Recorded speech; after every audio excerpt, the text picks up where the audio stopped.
4 de septiembre, mes de la Biblia, cuarta catequesis. Hoy trataremos de la interpretación de la Sagrada Escritura. El Catecismo de la Iglesia Católica nos ha dicho entonces que la Sagrada Escritura tiene dos autores.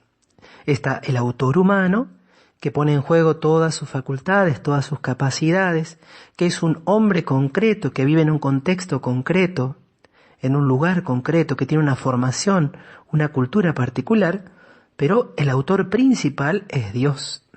Por lo tanto, para interpretar adecuadamente la Sagrada Escritura, nos va a decir el Catecismo, tenemos que considerar esta doble dimensión, la dimensión humana y la dimensión divina.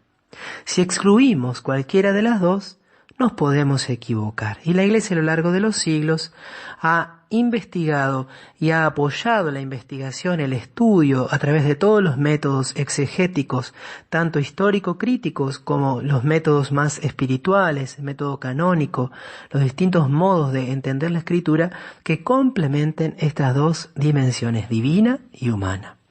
Lo primero entonces que dice el Catecismo en el punto 109 es que en la Sagrada Escritura Dios habla al hombre a la manera de los hombres.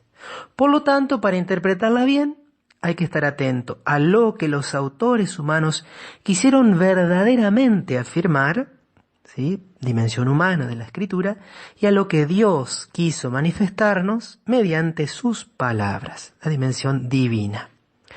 Y insiste mucho el Catecismo en que hay que descubrir la intención de los autores sagrados. No solamente fijarnos en la materialidad del texto, sino sobre todo a la intención. Y esta se descubre cuando conocemos el autor, conocemos los destinatarios de los libros, conocemos el contexto histórico en que surgen estos libros bíblicos. Por eso dice, es preciso tener en cuenta las condiciones de su tiempo y de su cultura.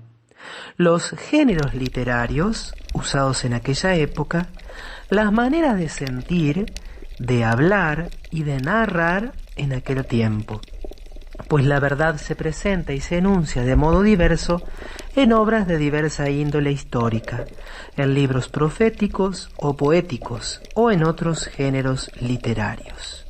No es lo mismo analizar un texto de los primeros 11 capítulos del Génesis que analizar un texto del Evangelio de Marcos o el libro del Apocalipsis.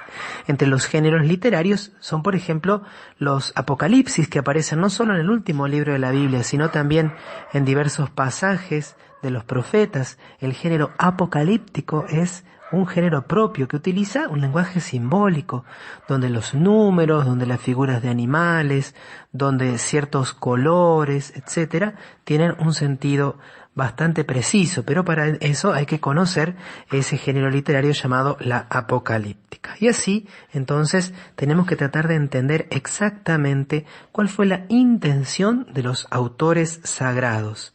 Pero, como la Escritura es inspirada, hay otro principio de la recta interpretación. El principio se formula de manera general así.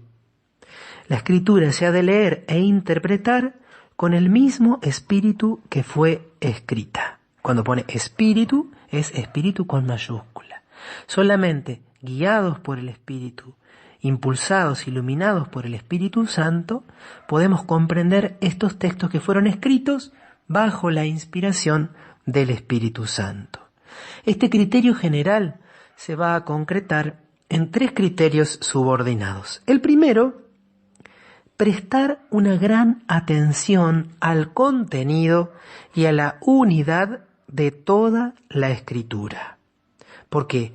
Porque en efecto, dice el Catecismo, por muy diferentes que sean los libros que la componen, la Escritura es una en razón de la unidad del designio de Dios, del que Cristo Jesús es el centro y el corazón abierto desde su Pascua. Entonces, la unidad de la Escritura, toda la Escritura es una en razón de su autor divino.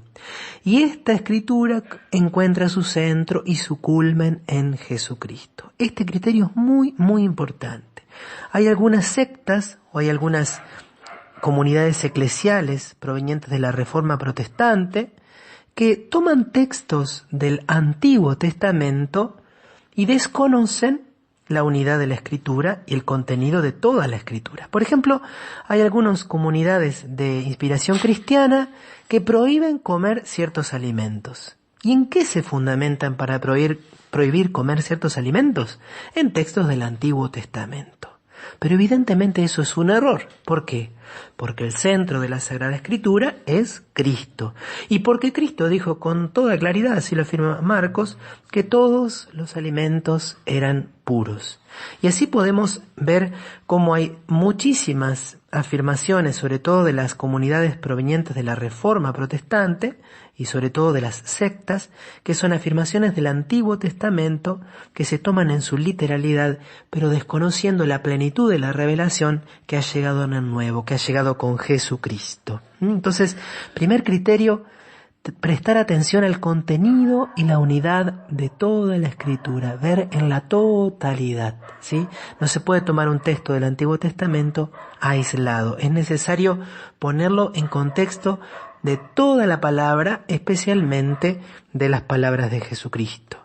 El segundo criterio, leer la Escritura en la tradición viva de toda la Iglesia. Hemos dicho con mucha fuerza en la segunda catequesis que la tradición es anterior a la Escritura, que la Escritura es un modo de tradición y que es la Iglesia a la que se le ha confiado la palabra y que la Iglesia misma, sobre todo los textos del Nuevo Testamento, han sido puestos por escrito por miembros de la Iglesia, por apóstoles o discípulos de los apóstoles.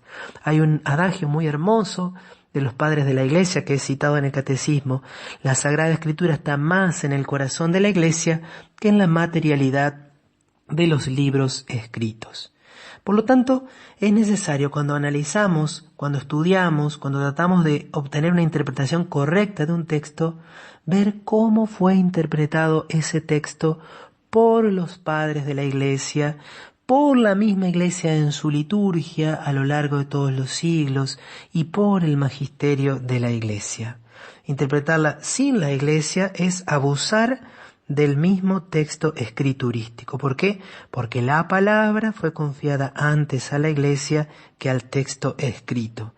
Por eso la Escritura está más en el corazón de la Iglesia que en la materialidad de los libros escritos. Y por eso nos dice el Catecismo que la Iglesia encierra en su tradición la memoria viva de la palabra de Dios y el Espíritu Santo le da la interpretación espiritual de la Escritura. Vaya esto a pasajes como los del pecado original, el sentido que tienen los relatos de Génesis capítulo 3 y sobre todo los de Romanos 5, donde está el dogma del pecado original.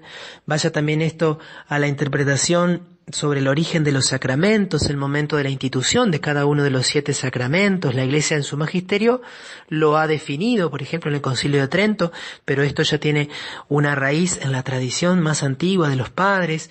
O el ver a María Santísima, la mujer del Apocalipsis, si bien admite también una interpretación eclesiológica, también desde muy antiguo se ha visto allí la presencia de María y un fundamento para el dogma de la Asunción. Entonces son interpretaciones de la tradición que entonces un cristiano, para poder adecuadamente entender la Escritura, no puede dejar de lado. Por último, tenemos que estar atentos a la analogía de la fe.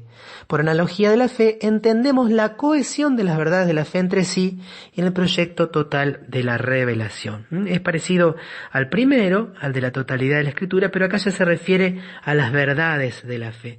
Pensemos entonces ciertas afirmaciones del Evangelio, donde se nos dice, por ejemplo, que Jesús se enojó. Nosotros habitualmente interpretamos que si una persona se enoja, esa persona comete pecado. Pero sí también la Escritura afirma que Jesús no conoció el pecado, que se hizo igual a nosotros en todo, menos en el pecado. Podemos interpretar con toda claridad que hay ciertos enojos, el enojo como el que tuvo Jesús, la santa ira de Jesús, que no es precisamente un pecado. Y así, entonces, esta analogía de las verdades de la fe nos ayuda a interpretar correctamente. Bueno, espero que te sirva esta catequesis Y termino con un texto hermoso que estaba después del primer criterio. Dice allí Santo Tomás de Aquino: por el corazón de Cristo se comprende la Escritura, la que hace conocer el corazón de Cristo. Este corazón estaba cerrado antes de la pasión porque la Escritura era oscura, pero la Escritura fue abierta después de la pasión porque los que en adelante tienen inteligencia de ella consideran y disciernen de qué manera deben ser interpretadas las profecías.